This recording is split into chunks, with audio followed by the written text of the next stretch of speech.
Bonjour à tous, je vais faire une démonstration du connecteur SKR NetSuite version Lite. On va voir deux flux principaux. Le premier va être composé de commandes d'achat, de réception et d'une facture. Et le second, une facture uniquement. Je vais utiliser pour cette démonstration un compte factice où je prendrai le rôle de comptable fournisseur. On va commencer par le flux avec les commandes d'achat. Je vais vous montrer la facture en PDF. On ira voir dans NetSuite les référentiels déjà créés. Ensuite, on ira sur SKR voir la dématérialisation de la facture. Et on reviendra enfin sur NetSuite pour voir la facture créée par le connecteur. Voici le PDF de la facture en question. Donc vous avez le nom du fournisseur, son adresse, le numéro de TVA Intracom. On retrouve sensiblement la même chose pour l'entreprise factice que j'utilise, Fashion Biggest House, l'adresse et le numéro Intracom. Vous avez bien entendu le numéro de la facture, les articles, donc qui sont des panneaux publicitaires et des flyers. Et ce qui va plus nous intéresser, ce sont les références aux commandes d'achat déjà existantes que l'on trouve ici. Dans NetSuite, nous allons voir nos référentiels. Commençons par les filiales.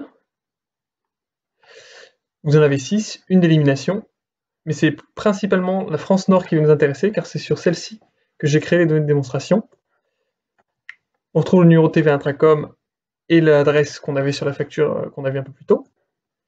Maintenant, nous allons voir le fournisseur, l'adresse, son nom, la filiale, et le numéro de TVA Intracom. La première commande d'achat,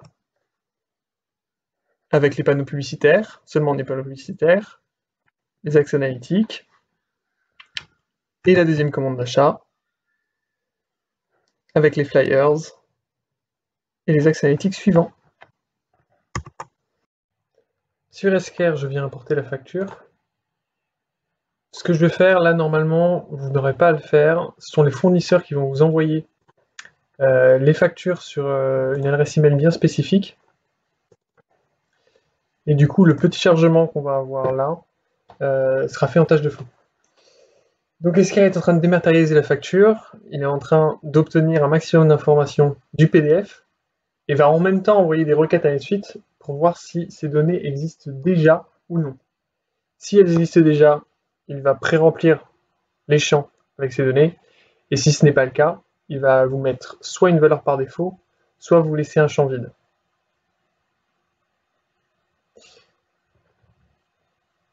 Voilà, donc là il a terminé la dématérialisation, il a pré-rempli les champs, et on va commencer par le premier qui est la filiale.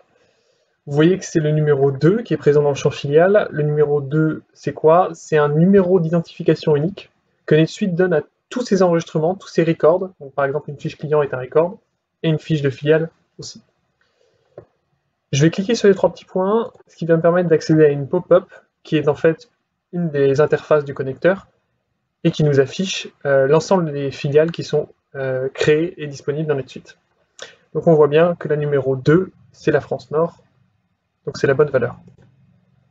C'est le seul champ pour lequel vous allez avoir un ID comme ça, visible sur le formulaire. Pour les autres, comme par exemple pour le fournisseur, vous avez directement la valeur textuelle. Ce sera peut-être mené à évoluer. Sur l'interface 2, donc, qui est celle des fournisseurs, elle vous affiche tous les fournisseurs qui sont liés à la filiale que vous avez sélectionnée en premier champ.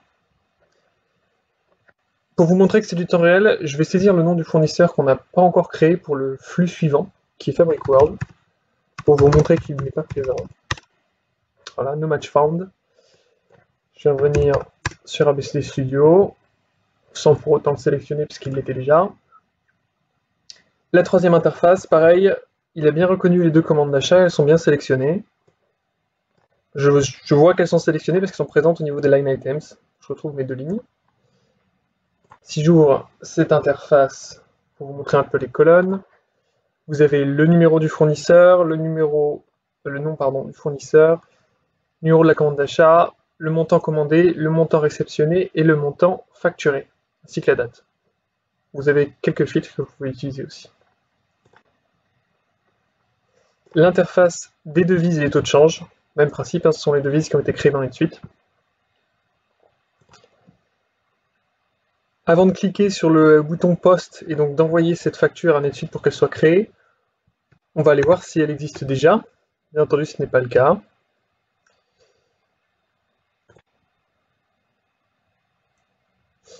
Voilà, donc je suis sur la liste des factures fournisseurs, sur la vue par défaut, sans filtre rajouté. Et en sélection rapide, je suis sur récemment créé. Et donc là, on voit bien que la dernière facture appartient au fournisseur Zala. Je reviens sur Esker et je poste ma facture. Donc Esker est en train d'envoyer la requête à NetSuite en lui disant de créer cette facture. NetSuite va la récupérer.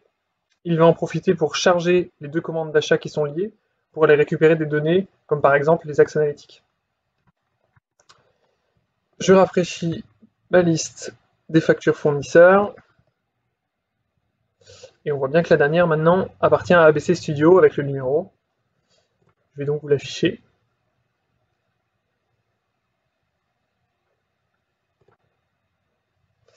Elle a été créée au statut ouverte, comme on peut voir. Alors pourquoi? Dans notre cas, l'ensemble des commandes d'achat ont été réceptionnées au complet. Et donc si je prends le montant total de mes réceptions, il est égal au montant total de la facture.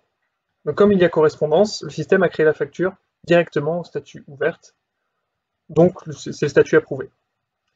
Si il n'y avait pas eu cette égalité, elle serait tombée avec le statut en attente d'approbation. Et après, ce sera en fonction du client qu'on mettra en place un workflow d'approbation dans NetSuite.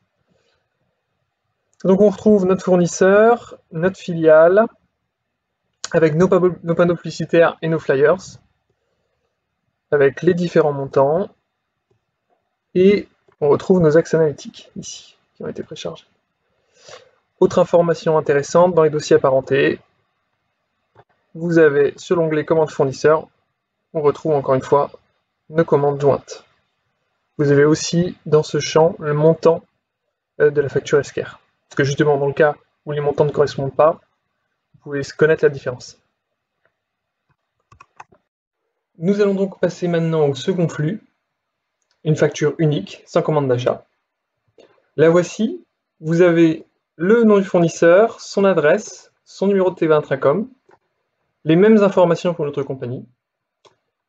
Elle est composée de 3 articles, 2 à 20%, et j'ai rajouté un livre pour avoir un second taux à 5,5%.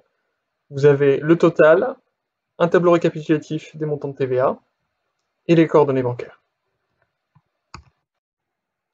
Je viens donc créer mon fournisseur dans NetSuite. On va pouvoir ainsi constater que tout fonctionne. Donc mon fournisseur, il s'appelle Fabric World.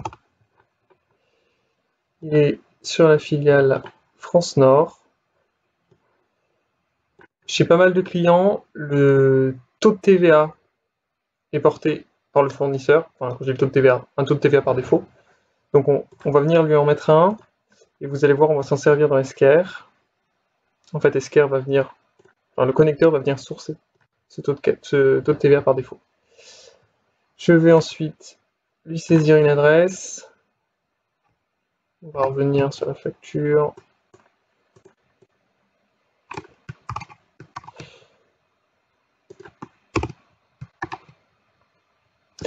À Lyon.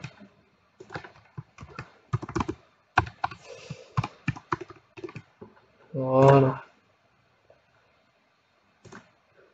Comme ça, on a notre adresse. On vient enfin lui mettre le numéro de TVA intracom,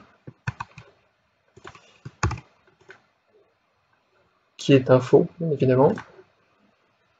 Et je pense qu'on est bon pour enregistrer notre fournisseur.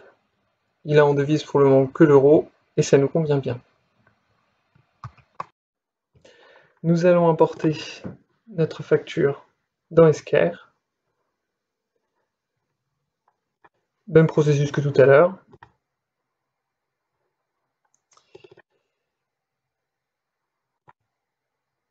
La seule différence que nous sommes dans le flux avec une facture sans commande d'achat.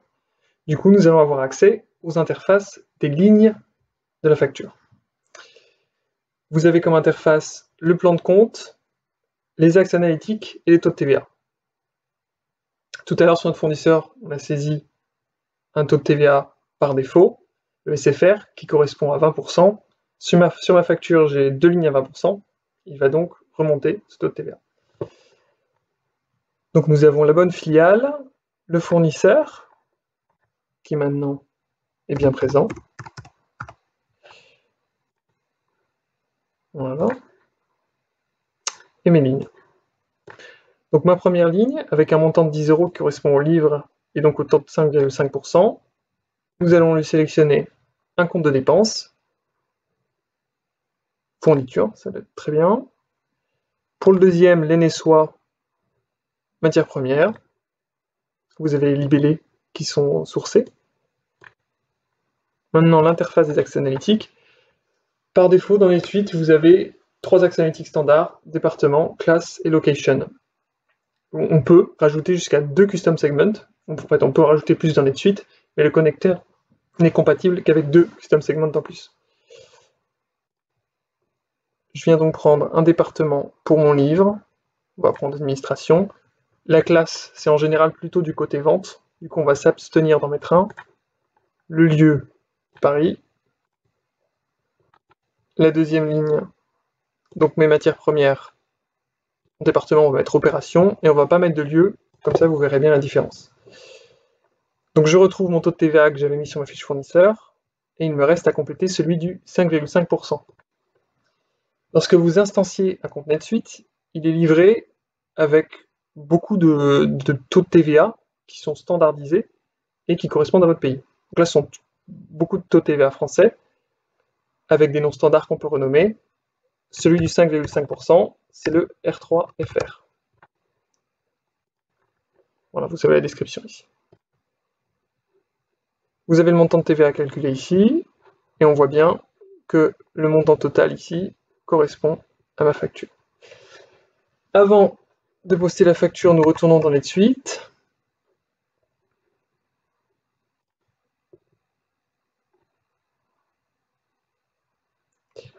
Voilà, donc on voit bien que la dernière facture, c'est celle du flux précédent. Je reviens dans Esquerre et je poste.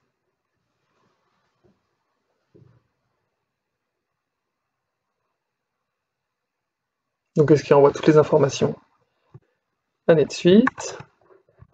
Je rafraîchis.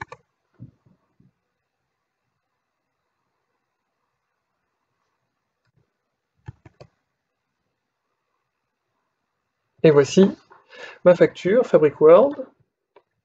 Nous allons voir les détails.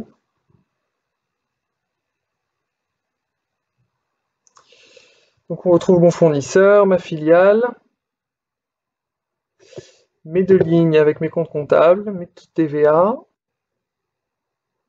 les axes analytiques. Vous n'avez pas de dossier apparenté, puisqu'il n'y a pas de commande d'achat liée. Voilà.